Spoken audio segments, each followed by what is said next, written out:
Hello everyone, welcome to overview study IAS.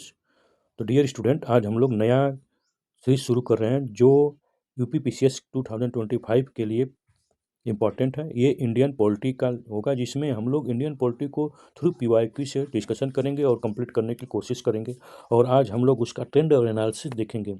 तो, तो आज हम लोग जो 10 ईयर का पीवाईक्यू ट्रेंड एनालिसिस है उसको कवर करेंगे और समझने की कोशिश करेंगे क्या इंडियन पॉलिटी का ट्रेंड चल रहा है और किस तरह से हम लोग तैयार करें ताकि हम लोग का इंडियन पॉलिटी तैयार हो जाए। तो चलिए शुरू करते हैं, ज़्यादा टाइम वेस्ट नहीं करते हैं।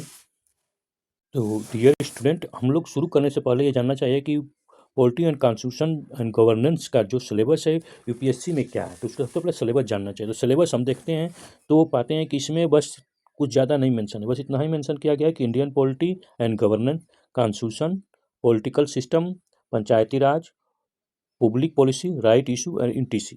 तो आप इसी से रिलेटेड हमेशा क्वेश्चन बनता है। ठीक, अब मेंस में जाते हैं तो उसका थोड़ा सा इलबोरेट कर दिया गया, थोड़ा सा डिटेल कर दिया गया है, ठीक है ना। लेकिन यहाँ पर बस ये कंसाइड फॉर्म में बस कीवर्ड दिया गया है। इस कीवर्ड से हम लोग पूरा, अब कॉन्स्टिट्यूशन लिख दिया है तो इतना ही से हम पूरा कॉन्स्टिट्यूशन ऑफ इंडिया को पढ़ेंगे तभी समझ पाएंगे। ठीक, और पंचायती राज दिल्ली के लिए बहुत इंपॉर्टेंट है, क्योंकि जो इसमें कीवर्ड दिया है वो हमारे लिए बहुत ही इंपॉर्टेंट है। तो इस कीवर्ड को ध्यान में रखते हुए हम लोग पूरा पीवाईक्यू को इस प्रकार से डिस्कशन करेंगे कि हम लोग का पूरा सिलेबस कवर हो जाए। ठीक, कोई ऐसा टॉपिक न छूटने पाए।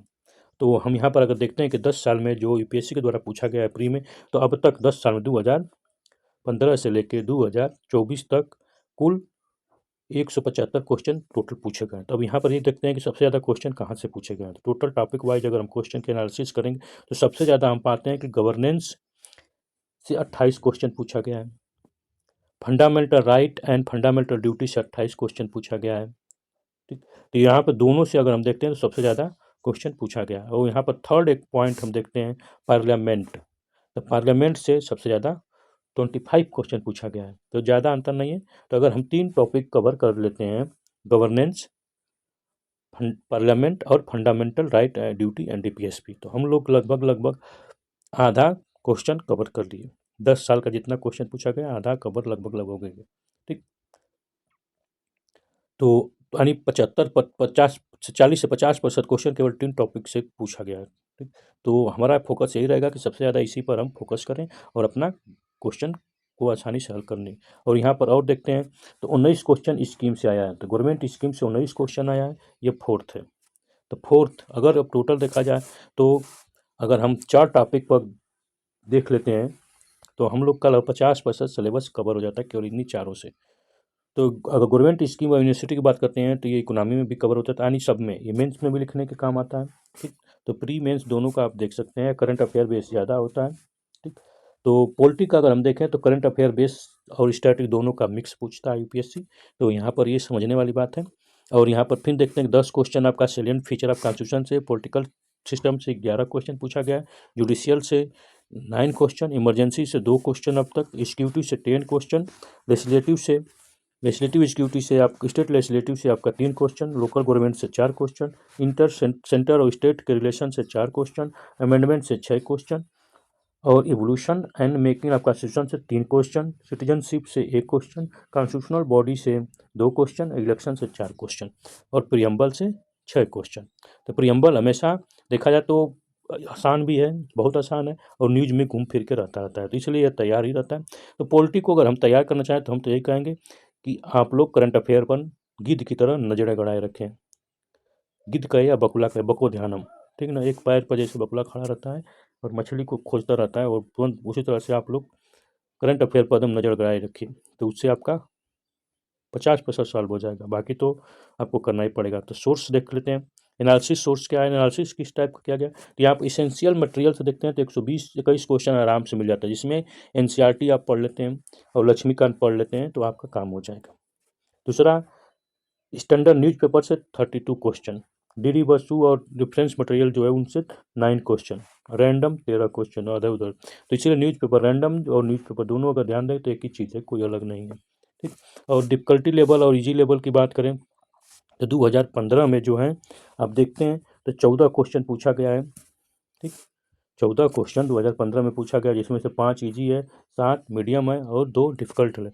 तो आप अगर देखें तो 15 से लेकर 24 तक का अगर ट्रेंड एनालिसिस करें तो ये देखते हैं कि डिफ़िकल्टी लेवल टाइम के साथ-साथ बढ़ रहा है। लेकिन 2024 में ये घट गया, लेकिन यहाँ पे ईज़ी लेवल बढ़ गया। तो इसमें कोई ऐसा ट्रेंड नहीं बता सकते हैं कि कब क्या होगा, ठीक है ना? इसलिए हमको तो तब तैयार रहना चाहिए। आप खुद देखिए, बढ़ रहा है, घट रहा है, बढ़ रहा है, घट रहा है, फिर बढ़ रहा है। तो डिफ़िकल्टी लेवल बढ़ता घटता है, तो हमको इसीलिए पीवाईक्यू हल करने से ये मालूम चलता है कि हम किस लेवल तक हम इसको अपने प्रिपरेशन को रखें और हमारी सोच कितना होना चाहिए। ताकि जब डिफ़िकल्टी 9 क्वेश्चन आप देखिए आ गया डिफ़िकल्टी लेवल में 9 क्वेश्चन 2003 में, तो यहाँ पर तो लड़के बेहोश हो गए हों कि पॉलिटी ऐसा भी पूछा जाता है, ठीक ना? इसलिए आपको ये ट्रेंड एनालिसिस दिमाग में बैठा लीजिए, इसको कहीं नोट डाउन कर लीजिए, अच्छा रहेगा, ठीक? और साथ-साथ पीवाईक्यू पर ध्यान दीजिए कि क्या चल रहा है, उस पर हम अगर जो नए स्टूडेंट हैं उनको मैं यही कहूँगा कि आप लोग को लगेगा कि पीवाईक्यू क्यों हल करें पढ़ें, लेकिन नहीं, यहाँ से आपको समझने में आएगा कि ट्रेंड एनालिसिस क्या है। आपको उसके लिए मैं हेल्प करूँगा कि क्या समझना है, कैसे करना है, ठीक ना? और यहाँ पर पूरा सिलेबस को कवर किया जाएगा, जैसे पीवाईक्यू के माध्यम से, तो आपका पीवाईक्यू भी हो जाएगा, सिलेबस भी कवर हो जाएगा और उसमें दिक्कत नहीं होगा। जो भी क्वेश्चन होगा उसका बैकग्राउंड के साथ ही एक्सप्लेन किया जाएगा। तो यहाँ पर ऑब्जर्वेशन अगर देखा जाए तो यहाँ पर क्या ऑब्जर्वेशन निकलता है, तो मोस्ट क्वेश्चन जो है इन पॉलिटिकल सेक्शन है फ्रॉम द स्टैटिक्स और स्टैंडर्ड सोर्स से आए हैं, ठीक? डिफ़िकल्टी लेवल जो ओवरऑल मॉडरेट लेवल है, डिफ़िकल्टी में भी ओवर, ठीक ना? तो यहाँ पर यूपीएससी का कंटिन्यू क्वेश्चन अगर पूछा जाता है तो अभी ध्यान देंगे तो पॉलिटिकल फिलॉसफी, कॉन्स्टिट्यूशनलिज्म और कॉन्स्टिट्यूशन पर ज़्यादा फोकस है। पॉलिटिकल फिलॉसफी आपको मालूम होना चाहिए, तो इसके लिए एनसीईआरटी बहुत ही इंपॉर्टेंट है, ठीक? गवर्नेंस सेक्शन में आप देखेंगे तो न्यूज़पेपर से ज़्यादा क्वेश्चन पूछा जा रहा है, क्योंकि आप प्रिजन एक्ट है, चाहे जो भी ओल्ड इंपॉर्टेंट एक्ट जितने भी आते हैं, ऑफेंस एक्ट है, अभी तो बहुत सारे 3 नए कानून आ गए हैं, तो आपको मालूम होना चाहिए सब, ठीक है ना? 2023 और 24 का बेस पर हम लोग क्या करेंगे कि उसको एनालिसिस करने की और उसी पैटर्न पर हम लोग अपने आगे की 2025 की तैयारी भी करेंगे, ठीक है ना? तो यहाँ पर अब सोर्स की बात कर लेते हैं, तो सोर्स में देखेंगे तो सबसे इंपॉर्टेंट सोर्स तो लोग बोलते हैं लक्ष्मीकांत, ठीक? लेकिन मैं कहूँगा कि नहीं, सबसे पहले आप एनसीईआरटी पढ़ेंगे, फिर डेमोक्रेटिक यानी पूरा एनसीईआरटी दोनों पढ़ेंगे, उसके बाद लक्ष्मीकांत, फिर उसके बाद टाइम मिलेगा डीडी बसु, सुभाष कश्यप और एआरसी 2, ठीक? और न्यूज़पेपर में द हिंदू या इंडियन एक्सप्रेस दोनों में से एक, और विजन का करंट अफेयर, विजन आईएएस का करंट अफेयर। अगर आप ये भी नहीं करना चाहते हैं तो आप मेरे ही यूट्यूब चैनल पर ओवरव्यू स्टडी आज पाएगा, 6 बजे आपको डेली पीएम 6 पीएम पर करंट अफेयर मिलेगा 1 जनवरी से, ठीक? तो और देखिए जो ये प्रोसेस बताया कि इसेंशियल मटेरियल है, लेकिन यहाँ तक मैं कहूँगा कि जब आप इस तरह से तैयार करेंगे तो आपको तो एक-एक सब्जेक्ट को तैयार करेंगे, प्री फिर मेंस बहुत टाइम लगेगा। मैं क्या कर रहा हूँ कि आप 1 मंथ में बेसिक तो तैयार कर लीजिए, ठीक?